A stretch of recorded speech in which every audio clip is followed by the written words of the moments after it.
গল্পের শুরুটা 1950s-এ। গল্পের নায়ক স্যার ওয়াল্টার পক, কর্নেল ইউনিভার্সিটির এডুকেশনারি প্রফেসর। বহু বছর ধরে স্টুডেন্টরা কীভাবে বেটার শিখতে পারে, বেটার লার্ন করতে পারে এবং বেটার মনে রাখতে পারে সেটা নিয়ে রিসার্চ করেছেন, কাজ করেছেন, পড়িয়েছেন। তিনি তার রিসার্চ থেকে বুঝতে পেরেছিলেন যে কোনো একটা কিছু শেখার পর আত্মস্থ করার জন্য, লম্বা সময় মনে রাখার জন্য আমাদের আসলে 4টা ধাপ পার হতে হয়।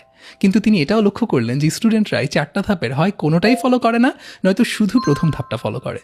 কিভাবে এই প্রবলেমটা সলভ করা যায়? তিনি অসাধারণ একটা অ্যাপ্রোচ নিলেন। তিনি প্রথমে এটা খেয়াল করলেন যে প্রত্যেকটা স্টুডেন্টের কাছে কোন টুলটা অলরেডি অ্যাভেলেবল, এবং সেরকম একটা সাধারণ টুলকে তিনি এমনভাবে ট্রান্সফর্ম করলেন যে সেই টুলটা ইউজ করলেই তার যে 4 স্টেপ মেথডটা শেখার জন্য সেটা বাই ডিফল্ট ফলো করা হয়ে যায়।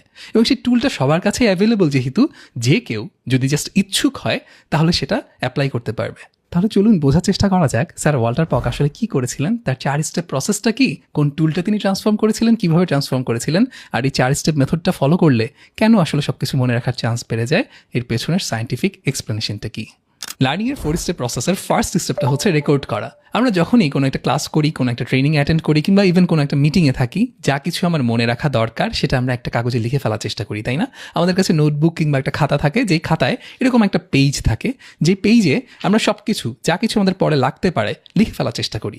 এই প্রসেসটাকেই স্যার ওয়াল্টার পক বলছেন রেকর্ডিং। কিন্তু এই রেকর্ড করাটা মনে রাখার জন্য গুড এনাফ না, বরং পুরো প্রসেসের এটা জাস্ট 4 ভাগের 1 ভাগ বা প্রথম স্টেপ। বাকি 3টা মনে রাখার জন্য নেসেসারি যে স্টেপ আছে সেটা কমপ্লিট করানোর জন্য স্যার ওয়াল্টার পক যেটা করলেন, সবার কাছে অ্যাভেলেবল এই যে সিম্পল টুলটা, এক টুকরো কাগজ,